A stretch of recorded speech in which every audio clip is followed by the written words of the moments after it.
안녕하세요. 캐시플로우 퀸입니다. 오늘은 제 재무 습관을 획기적으로 바꿔준 한 가지 도구에 대해서 이야기하려고 해요. 지금 이 영상을 보고 계신 워킹맘이라면 아마 이런 고민이 있으실 거예요. 매달 월급은 들어오는데 내 자산은 왜 안 늘지?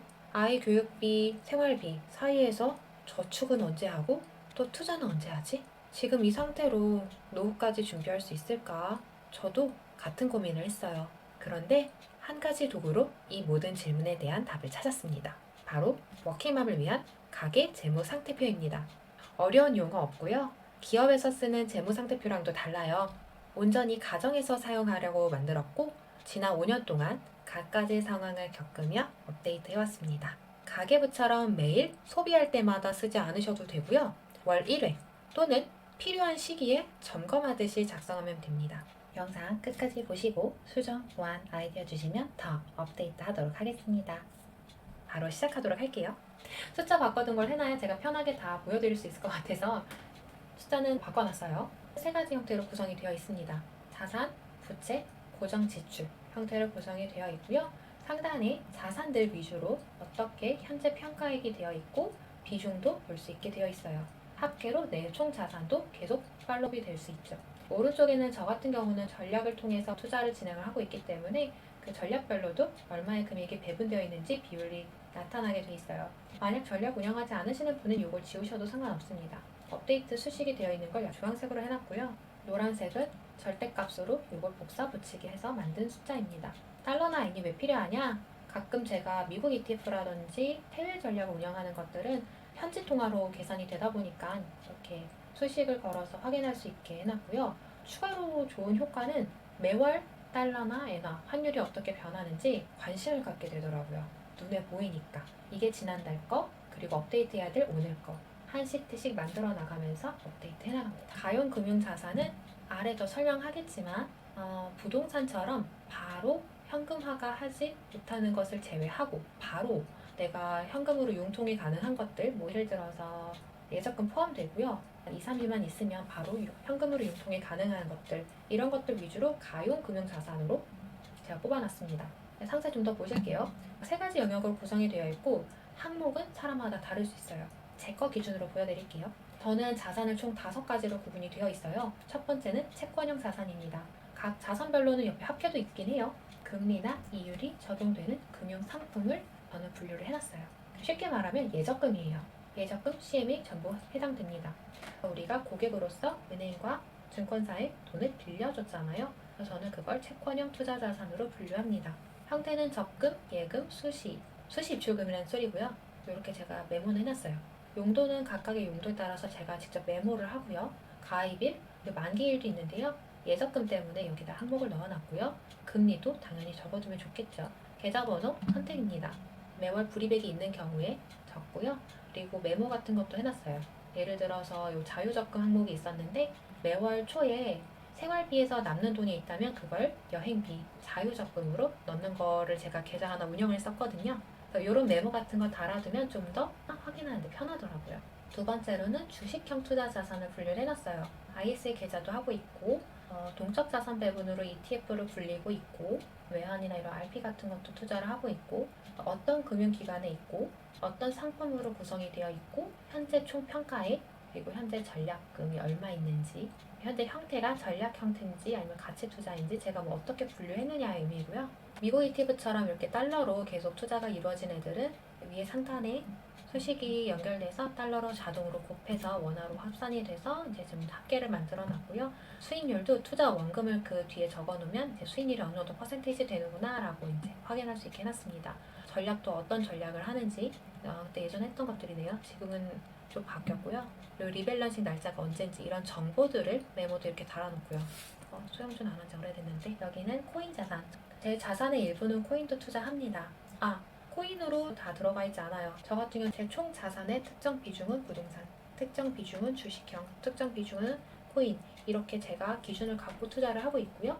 이건 제가 썼던 이제 메모들이에요. 이 항목을 다 쓰실 필요는 없는데 만약 코인 자산이 있다면 이렇게 구성하셔도 될 것 같아요. 그리고 3-1이라고 해놓은 건 전략입니다. 저 같은 경우는 코인도 그냥 buy and hold 샀다가 오르며 파는 형태로도 했지만 전략 운영도 하고 있습니다. 알트코인 듀얼 모멘텀이라든지 퀀터스 프라임 이것도 끝냈는데 셔틀 트레이딩도 있고 RSI 전략 몇 가지 전략을 운영을 하고 있고요. 거래소 어디 거에서 제가 운영을 하고 있는지, 현재 얼마이고 한국 원화로 얼마 평가가 되고 있는지, 원금도 입력을 해서 누적 수익률이 얼마인지 이런 것들 계산할 수 있게끔 양식을 짰어요. 외환 전략도 했었죠. 제가 엄마들끼리 독서 모임을 하는데 달러 통장으로 투자하시는 분들이 좀 있어요. 이렇게 이 외환 전략이 있으면 더 도움이 되시겠구나 싶어서 그대로 유지를 해놨습니다. 은퇴자산 중요하죠.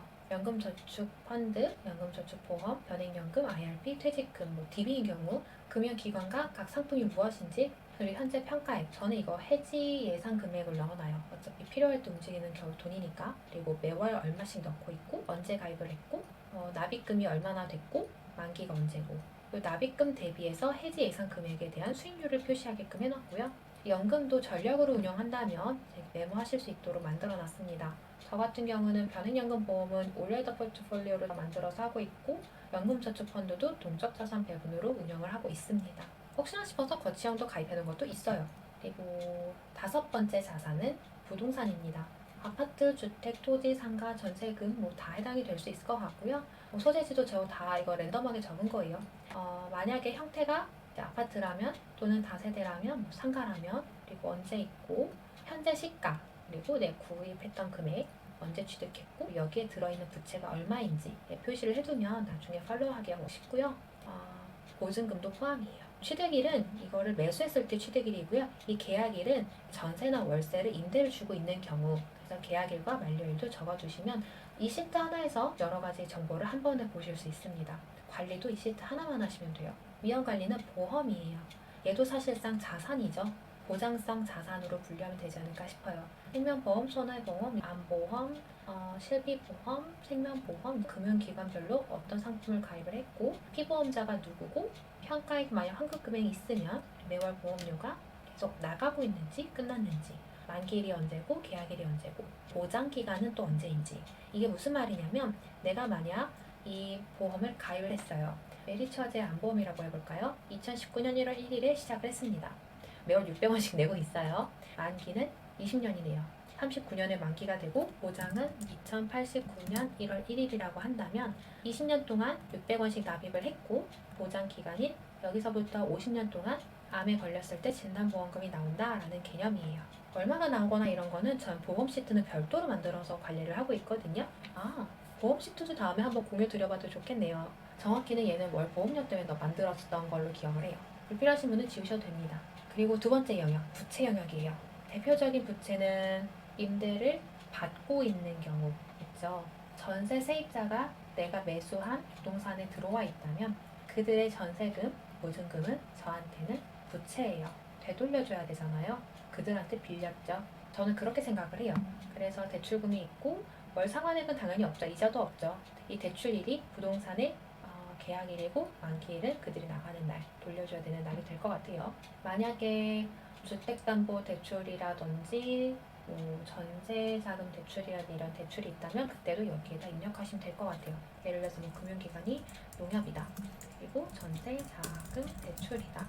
300원이고 대출잔액 3천만 원 남았고 월 상환액이 20만 원씩 있고 이자율이 몇 %더라. 이렇게 입력을 하나씩 해나가시면 됩니다. 개인 신용대출 같은 경우도 위에다가 적으시는 게 낫거든요. 신용부채는 카드, 신용카드에 대한 내용이에요. 카드 그냥 월 얼마 나가야 되는지 그거를 연결하려고 해놓은 거예요. 그래서 이제 카드의 그 결제 예정 내역을 봐가지고 여기다 입력을 해놓고 그렇게 합산을 해놓고 지난달 거랑 계속 비교하면서 생활비를 얼마큼 쓰고 있구나 이렇게 확인하고 있어요. 뭐가 크게 합쳐져 있는지 좀 특이사항, 하이패스가 어느 카드 연결돼 있는지 우리 카드는 결제일이 언제고 어느 은행에서 나가고 산정기간이 언제부터 언제인지 저 이거 산정기간 놓쳐가지고 항상 막 찾아 헤매고 이런 경우가 많았어서 추가해서 업데이트하게 되더라고요.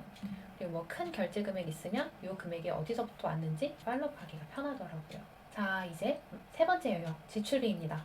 고정지출비는 월 현금 흐름이 아예 고정이 되어 있기 때문에 자산을 관리하고 구조를 짜는 데 있어서 되게 중요한 역할을 해요. 고정지출비를 줄이는 것이 우리 소비 영역의 굉장히 핵심이 될 수 있어요. 생활비, 식비 줄이는 거 좋죠. 중요해요. 그러나 그거는 특정 상황에 따라 왔다 갔다 할 수가 있어요. 하지만 고정 지출비는 고정이 됐기 때문에 얘를 줄이면 이번 달에도 금액이 줄지만 다음 달에도 줄고 똑같은 금액이 꾸준히 줄어있기 때문에 예상이 가능해요. 미래 준비도 더 가능하고 내가 어떤 투자 결정하는 데 있어서 중요한 역할이 됩니다. 금융기관은 은행이 될 수도 있고요. 금융사가 될 수도 있고 보험사가 될 수도 있는데요. 청약저축 하시는 경우 있죠. 제형저축일 수도 있고 정기예금, 정기적금, 월 금액 나가는 거 있겠고 보험료 있죠. 용도 따라서 그리고 연금, 저희 부부 용돈, 기부하고 있다면 기부금, 정기 지출 내 채찌비티도 나가고 있어요.